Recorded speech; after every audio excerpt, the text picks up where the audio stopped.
Kao prvo dobroveče i želeo bih da vas pozdravim.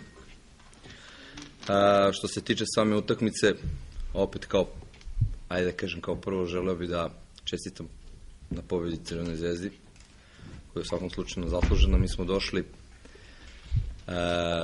da se predstavimo u najboljem svetlu u ovom trenutku koliko možemo.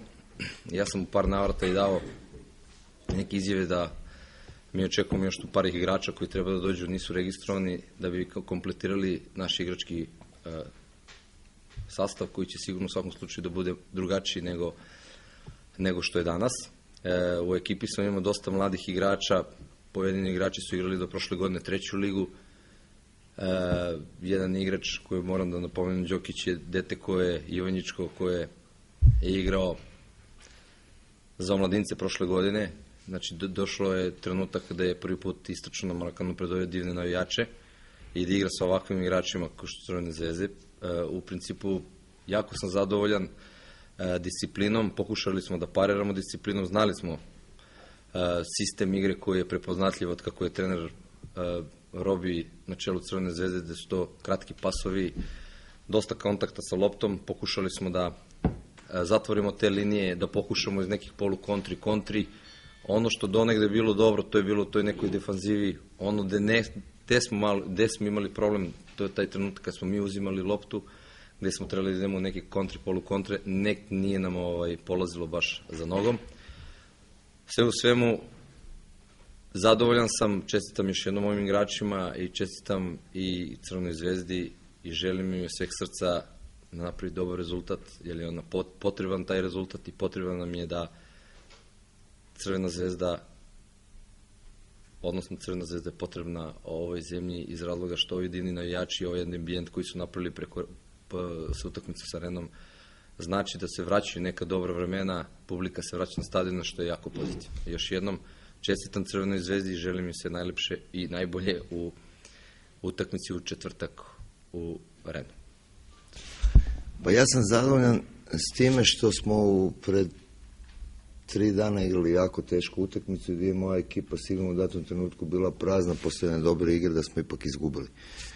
Ja sam zadovoljan sa igrom danas, samim time što smo pobjedili 2-0, što sigurno nije bilo ni u jednom trenutku lako, samim time što sam i rekao i prije utakmice da Miloje zna našu igru i da sigurno nam neće biti ni malo lako probiti jednu organiziranu obranu i tako da smo imali u jednom datim trenucima i problema. Ali sve u svemu mislim da smo zasluženo pobjedili, da smo odradili utakmicu i da smo doneli 3 boda što su najvažnije za nas i sad se spremamo za Ren.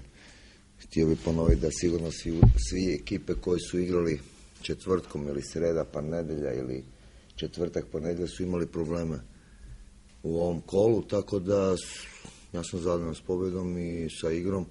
Mi smo na kraju kraja dominirali opet sigurno 90 minuta, možda je bila jedna polušansa Javora, ovo sve drugo je bilo ipak na našoj strani. Tako da moram biti zadovoljan, tako da se sad spremamo samo za Ren. Pa dobro, odradio svoj posao, mislim da nije imao previše posla, ono što je odradio, to je odradio kvalitetno, tako da trebamo biti zadovoljni poslije dužeg perioda i neigranja i netreniranja se vratio i mogu ti reći da je to bilo dosta uspješno. Pa sigurno da olakšava, ali imamo sad 3 dana da se pripremimo za tu utakmicu, da i odlučimo i da radimo najbolje, tako da bi se pripremili za jednu utakmicu koju su manje više vas i puno ljudi otpisalo. Ja vjerujem da Crvena zvezda može napraviti još uvijek rezultat. Tako da mi svi se pripremamo za to i igrači su optimisti. Ja sam optimist po samoj prirodi, tako da vjerujemo da možemo iznenaditi Ren. Ren je danas izgubio 4-0. Znači, nije nepobedljiv.